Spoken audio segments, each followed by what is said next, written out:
Welcome back, ladies and gentlemen, to our evening session for the Black Conservative Summit. We're going to talk about economic empowerment this evening, and I've been asked to kind of share with you my testimony. Some people might call it my story. I do call it my testimony because it does bring, I believe, bring glory to God.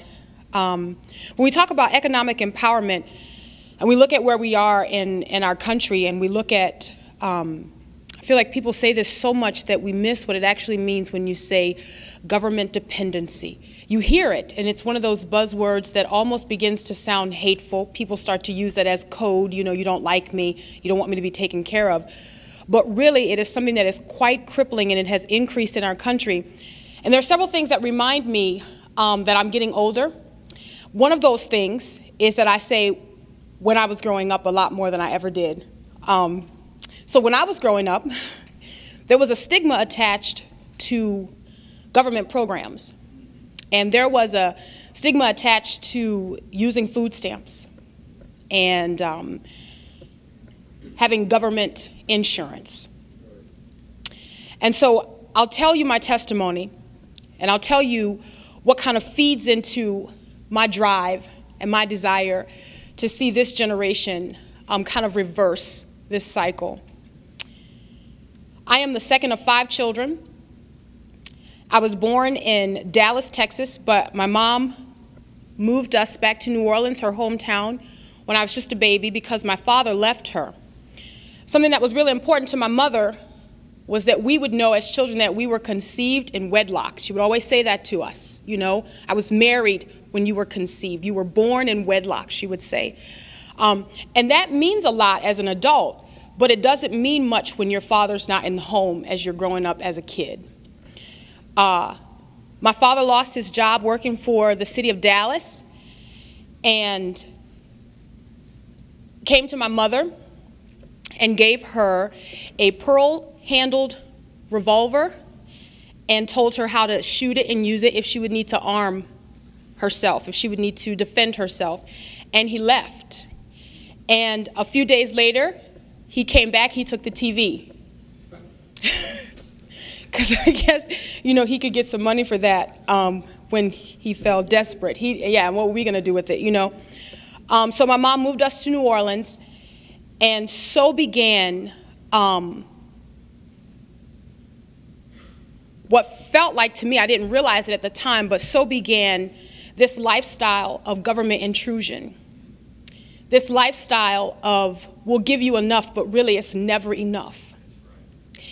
And I stand before you today as a person who is conservative, not because I think it's popular or I think it's going to get me an invitation to speak to a group because I'm a novelty. I stand before you today as a conservative because I have been on the other side. And a lot of people would look at me and say, what a sellout you are, Meeke, because you benefited from all of these programs and you wouldn't be where you are today if it were not for Section 8 housing and if it were not for food stamps and if it were not for Medicaid. Meeke, you wouldn't be where you are today. But I look them right back in the face and I say, I'm where I am today in spite of those programs, because those programs almost destroyed my life.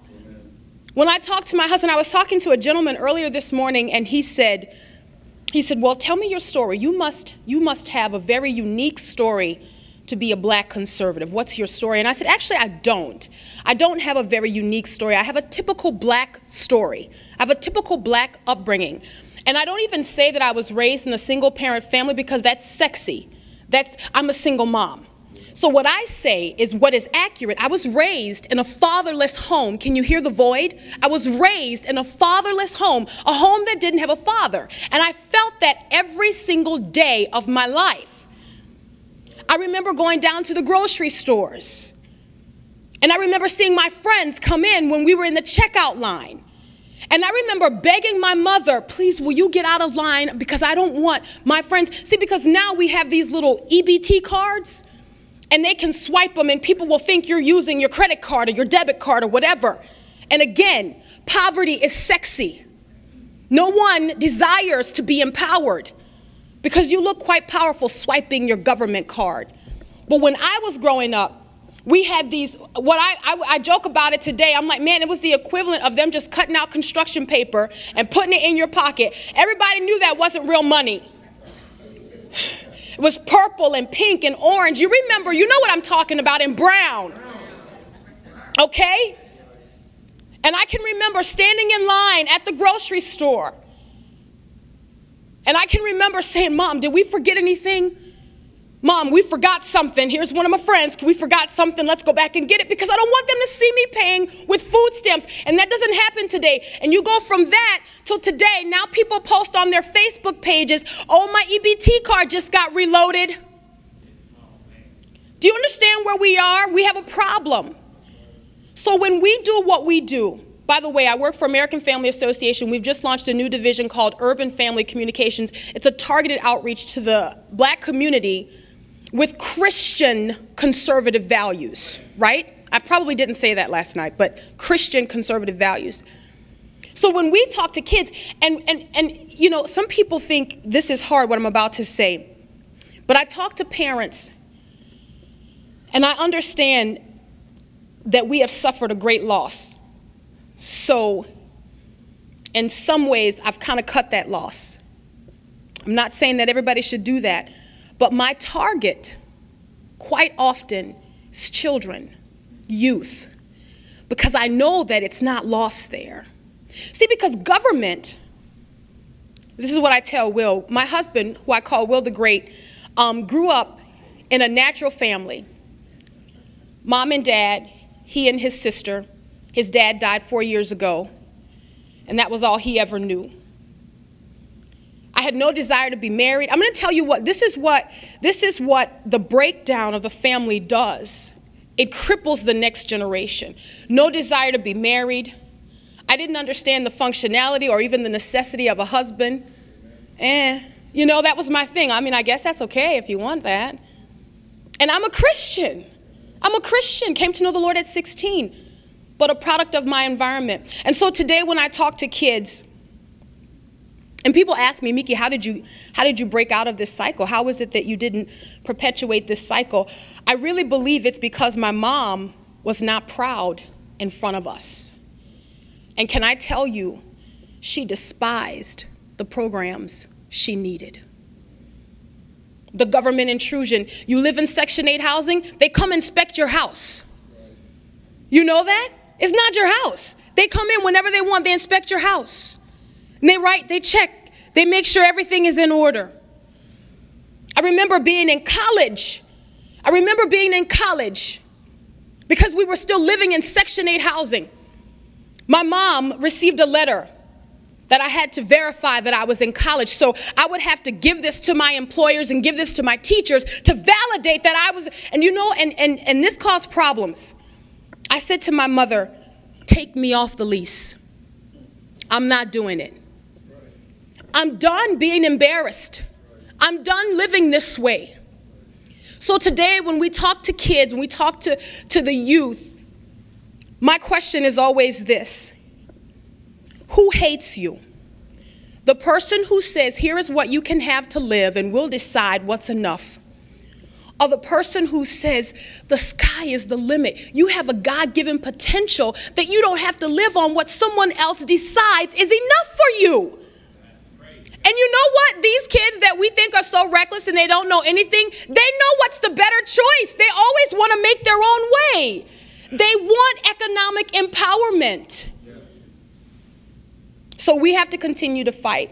We have to continue to push economic empowerment. Now, we're going to see a video here called The Poverty Cure, From Aid to Enterprise. And even though we are talking about African nations here, I think you're going to see a lot of similarities and a lot of parallels to what's happening right here in this country. When we talk about government, I tell Will the Great, I said, you know, it's the octopus of government assistance. The octopus of government assistance, because it's set up in such a way that whenever you peel off one of the tentacles, you get to a point where you don't need something, you've got 7 more that they tell you, no, but we still have you. And it is something that is very difficult to break. So it's just better to not even start out depending on the government, because they will never let you go. So let's watch this video, and then after that, we're going to have our breakout sessions, and Dr. Wallace will come and give us further instruction. Is that good? All right.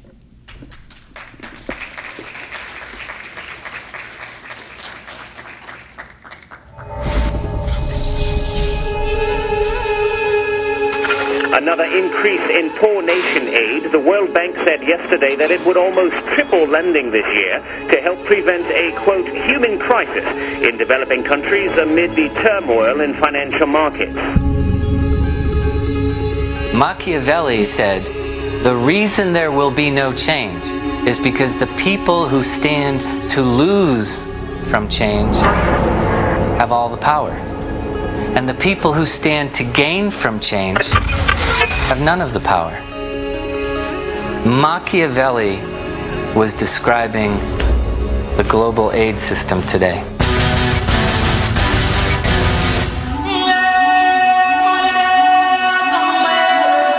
We can't continue to talk about the tragedy of poverty and not talk about aid. Over $2 trillion have been spent on aid. Aid creates dependency. More aid and more aid and more aid. We've seen that aid has subsidized dictators, encouraged inefficiency. Most of the money for aid doesn't actually get to the poor.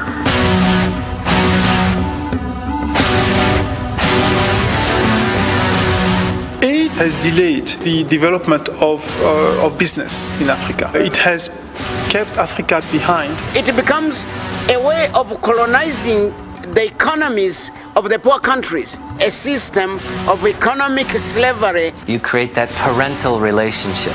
It's patron-client, it's master-slave, it's all broken. These are the strategies of the last 50 years, and they failed for 50 years, and they're going to continue to fail. It's time to change.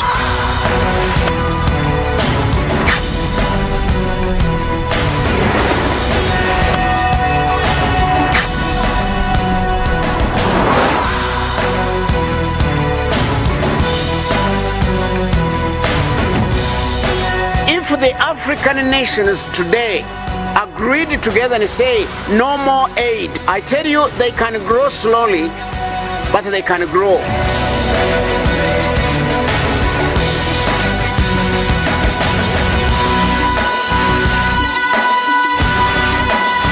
Economic transformation in the long term comes from locally run, locally owned businesses. We need to transform our good intentions into things that actually work. And what works is allowing these individual human beings, created in the image and likeness of God, to create value and prosperity for themselves. We are working to train people into entrepreneurship and be disciples of God in transforming their own nation. I've seen that. I've seen that through my business. Nobody owes us anything. You don't expect the whole world to be able to address your own problems. We are here to meet up front these challenges we face. Entrepreneurship should become something that is the language and the life of our day-to-day people. To create capacities in people, to empower them to be able to stand on their own. People have lots of energy, lots of capacity. Business is the normative way in which people rise out of poverty, not state-to-state aid, not the largesse of politicians and bureaucrats. It might not be very romantic to think that it's just humdrum business, but it's true. These people are the engine of growth. They are changing slums into cities. Instead of training job seekers, we train job makers. A sense of independence, a sense of human dignity. Confidence, knowledge, empowerment, opportunity, character, responsibility, hard work, vision, self-esteem, the new moral purpose, abundance of life. Economies can grow. Anything is possible.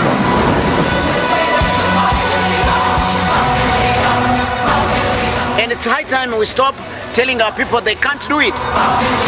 Yes, we shall do it in the name of God. There's a false notion that poor countries are poor because rich countries are rich, and that somehow there's a justice requirement that wealthy countries have to transfer money from developing countries' taxpayers to developing countries. They think they owe the poor people to give them money without thinking about how they are going to use this money. What Africans need are not handouts. What all people need are the foundations to allow them to live out their freedoms and live out their responsibilities, to fail and to succeed.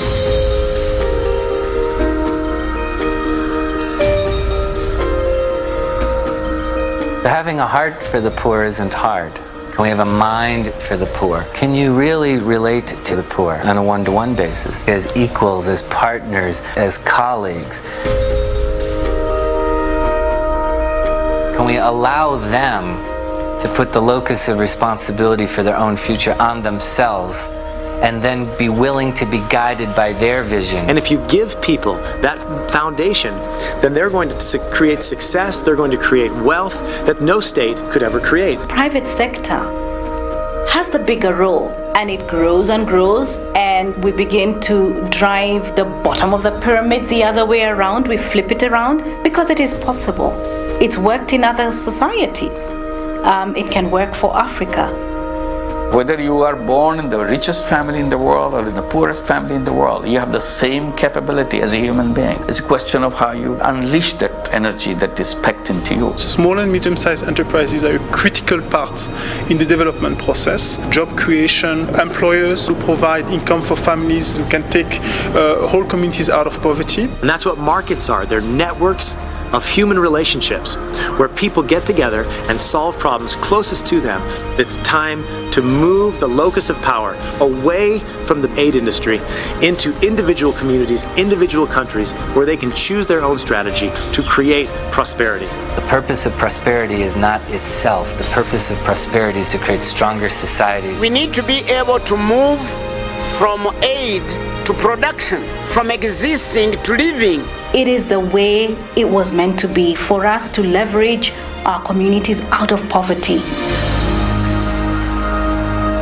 People have the dignity of putting food on their table, shelter, health is provided, education is provided for their children. Good intentions don't end poverty.